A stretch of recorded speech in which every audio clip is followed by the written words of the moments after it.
Hello guys, आज हम MEd first semester के अंतर्गत पेपर CC2 में जो है कोग्निटिव डेवलपमेंट में पियाजे की थ्योरी के बारे में पढ़ेंगे।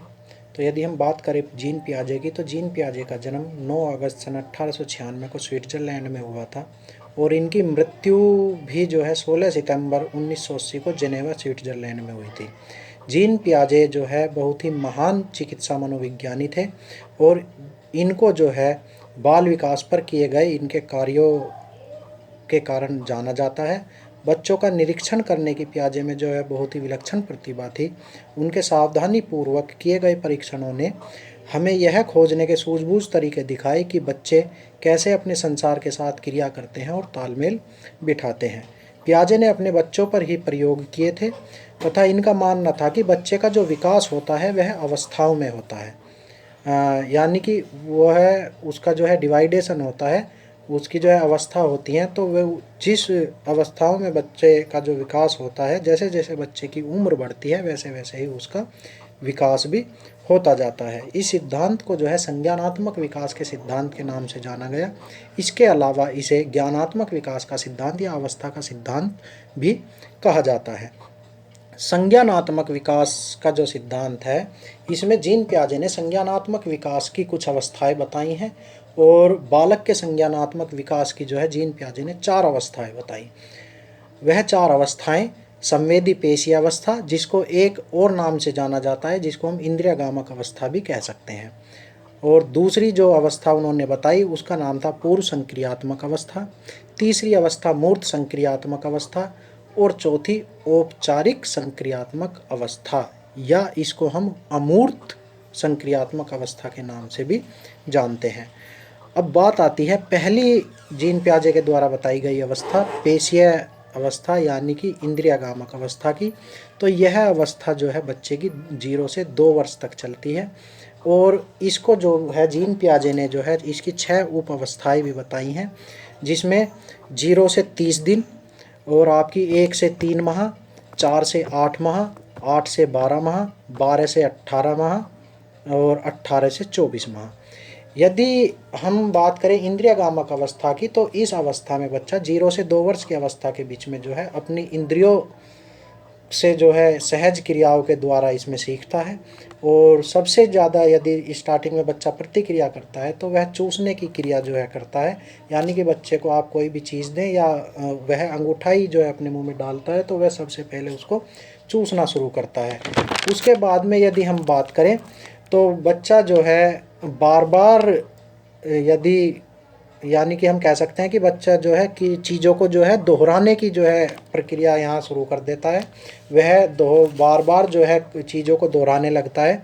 जैसे बच्चा किसी बात को लेकर यदि हंस रहा है तो वह बार बार हंसना जो है शुरू करता है, या अंगूठा यदि वह मुंह में डाल रहा है चूसने के लिए, यदि वह अंगूठा उसके मुंह से बाहर निकल जाता है तो वह पुनः जो है उसे मुंह में डालने की कोशिश करता है। तो हम कह सकते हैं कि इस अवस्था के अंतर्गत बच्चा क्रियाओं को दोहराने की जो है कोशिश करता है, चीज़ों को दोहराने की जो है वह प्रक्रिया करता है। और इसमें जो है एक मुख्य बात जो होती है वह यह होती है कि बच्चा यहाँ जब 4 से 8 माह की अवस्था के मध्य में आता है तो वह चीज़ों को उलटना पलटना शुरू कर देता है और वह अपनी शारीरिक क्रिया जो होती है वह उस पर ध्यान केंद्रित न करके वह जो है चीज़ों को उलटने पलटने और छूने में जो है अपना ध्यान केंद्रित करता है और वह जानबूझकर ऐसी क्रियाएं करता है जिससे उसका मनोरंजन हो। उसके बाद जब बच्चा 18 से 12 माह के अंतर्गत आ जाता है तो वह बालक उद्देश्य अपने तय कर लेता है। जैसे कि आप उसके किसी खिलौने को छिपा दे तो वह उसको जो है खोजने की कोशिश करता है। जब बच्चा 12 से 18 महीने के अंतर्गत आता है तो वह थॉर्नडाइक के प्रयास एवं त्रुटि के सिद्धांत के अंतर्गत सीखने का प्रयास करता है और इसमें जो है उत्सुकता अभिप्रेरक अधिक प्रबल हो जाते हैं। और एक सबसे बड़ी बात इसमें यह होती है कि बच्चे के सामने यदि आप कोई भी चीज़ रखेंगे तो वह उसको नीचे गिरा देगा, आप पुनः उसको उठाकर उसके सामने रखेंगे वह उसको पुनः नीचे गिराएगा। तो यह क्रिया वह इस अवस्था में बार बार करता है। जब 18 से 24 महीने की अवस्था में बच्चा आता है तो इसके अंतर्गत जब जो चीज़ें दृष्टिगोचर नहीं होती, अर्थात जिनको हम आँखों से नहीं देख सकते, वह उनके प्रति भी अपनी अनुक्रिया करनी शुरू कर देता है। बात आती है दूसरी अवस्था की, जिसको जो है पूर्व संक्रियात्मक अवस्था कहा गया है। पूर्व संक्रियात्मक अवस्था जो है 2 से 7 वर्ष तक चलती है, और यह अवस्था जो है प्रारंभिक बाल्य अवस्था भी कही जाती है। इस अवस्था में जो है बालक सूचक को विकसित कर लेता है, अर्थात वस्तु, शब्द या कोई भी प्रतिमा तथा चिंतन जिस चीज़ के लिए किया जाता है, जिसमें 2 प्रकार के सूचक पर अधिक जो है प्रभाव डाला गया है, जैसे कि संकेत या चिन्ह। संकेतों और चिन्हों को जो है इसमें बच्चा जानना और पहचानना शुरू कर देता है। और सबसे बड़ी बात इस अवस्था में जो होती है वह यह होती है कि इसमें बच्चा निर्जीव वस्तुओं को भी सजीव मानने लगता है, और जो उसके मन में जो विचार आते हैं वह उन्हीं को बालक जो है सही मानता है। और इसके बाद में आती है आपकी तीसरी अवस्था, मूर्त संक्रियात्मक अवस्था, जो 7 से 12 माह तक जो है 7 से 12 साल तक जो है इसका यह अवस्था चलती है। और इसमें जो है बच्चा तर्क शक्ति की क्षमता का विकास बच्चे के अंदर इसमें प्रारंभ हो जाता है। इस अवस्था में जो है बच्चे वस्तुओं को उनके गुणों के आधार पर जो है जानना पहचानना शुरू कर देते हैं।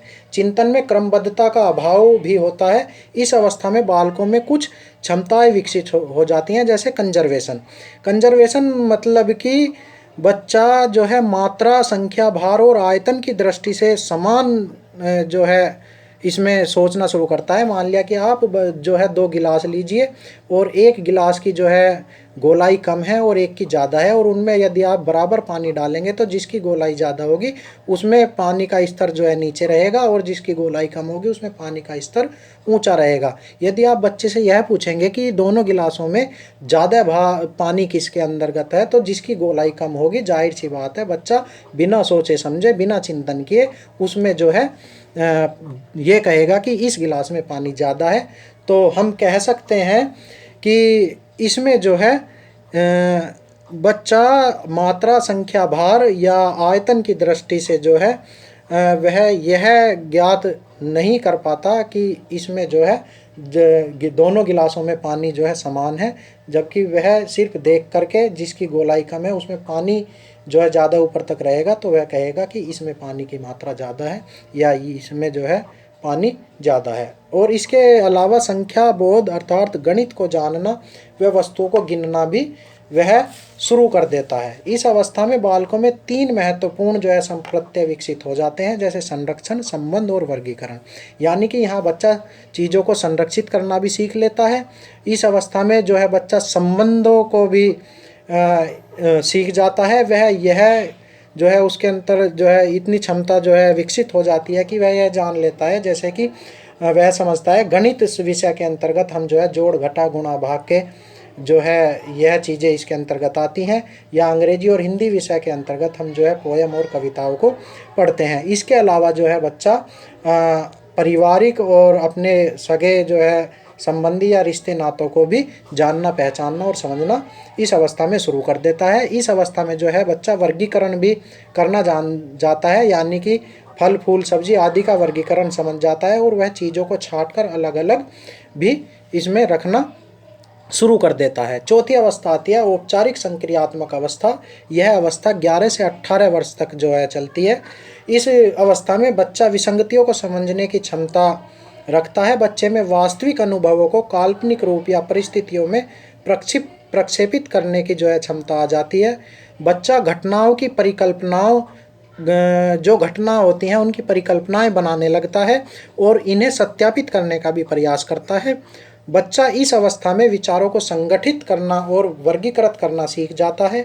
बच्चे प्रतीकों का अर्थ समझना जो है इस अवस्था में शुरू कर देते हैं। यह अवस्था 12 वर्ष से वयस्क होने तक चलती है।